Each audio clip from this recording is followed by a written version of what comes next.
ଆଜିର ବ୍ଲଗ୍‌ଟି ଷ୍ଟାର୍ଟ କରିବା ଏଇ ଚଢ଼େଇମାନଙ୍କ ପାଖରୁ। ଏ ଚଢ଼େଇ ଦୁଇଟି ସତରେ କେତେ ସୁନ୍ଦର। ଏମାନେ କୁଆଡ଼େ ଲଭ୍ ବାର୍ଡ଼। ଆକ୍ଚୁଆଲି ଏ ଚଢ଼େଇ ଦୁଇଟି ଆମର ନୁହଁ। ଆମକୁ ଜଣେ ଦେଇଛନ୍ତି ରଖିଦେବା ପାଇଁ। ସେ କିଛି ଦିନ ତାଙ୍କ ଗାଁକୁ ଗଲେ ତ ଆମକୁ ରଖିବା ପାଇଁ ଦେଇଛନ୍ତି। ତ ଏମାନଙ୍କୁ ଆମେ ଦାୟିତ୍ୱର ସହିତ ରଖିଛୁ। ଆଉ ମୋ ରାଧାରାଣୀ ଏମାନଙ୍କୁ ଦେଖି ତାର ଖୁସି କହିଲେ ନ ସରେ। ସେମାନଙ୍କୁ 24 ଘଣ୍ଟା ଖାଲି ଦେଖିକି ଅଛି ଆଉ ଖୁସି ମନଉଛି। ପିଞ୍ଜରାଟା ବି ମଧ୍ୟ ବହୁତ ସୁନ୍ଦର ହେଇଛି। ଭିତରେ ଡାଳ ଭଳି ଦୁଇଟି କାଠି ଅଛି। ସେମାନେ ଏ କାଠିରୁ ସେ କାଠିକୁ ଡେଉଁଛନ୍ତି। ଆଉ ଏମାନେ ଲଭ୍ ବାର୍ଡ଼। ଦୁହେଁ ଦୁହିଁଙ୍କୁ ଛାଡ଼ି ରହିପାରିବେନି।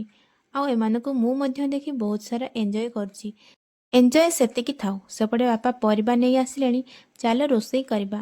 ତ ବାପା ପରିବା ଆଣି ଏଠି କାଟିବା ପାଇଁ ବସିଥିଲେ। ହେଲେ ତାଙ୍କର ଗୋଟେ କଲ୍ ଆସିଲେ ବାହାରକୁ ଯିବା ପାଇଁ ପଡ଼ିଲା। ଆଉ ଆଜି ବାପାଙ୍କ ପରିବା କାଟିବା କାମଟି ମା କରି ନେଇଥିଲେ।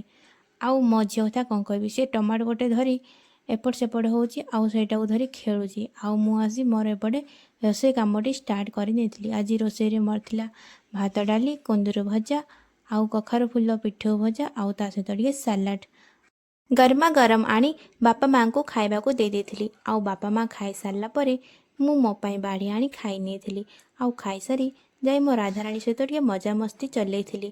ଆଉ ସିଏ ମୋ ଟିକିଲି କ'ଣ ମା ଟିକିଲି କ'ଣ କାଢ଼ିବାରେ ପୁରା ବ୍ୟସ୍ତ ରହିଯାଉଛି ଏବେ।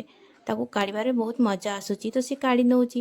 ଆଉ ସନ୍ଧ୍ୟା ସମୟରେ ଟିକେ ଆମେ ଯାଇଥିଲୁ ଆମ ଛାତ ଉପରକୁ ବୁଲିବା ପାଇଁ। ଭିଡ଼ିଓ ଭଲ ଲାଗିଲେ ସବସ୍କ୍ରାଇବ୍ ନିଶ୍ଚୟ କରିବେ। ରହୁଛି ଜୟ ଜଗନ୍ନାଥ।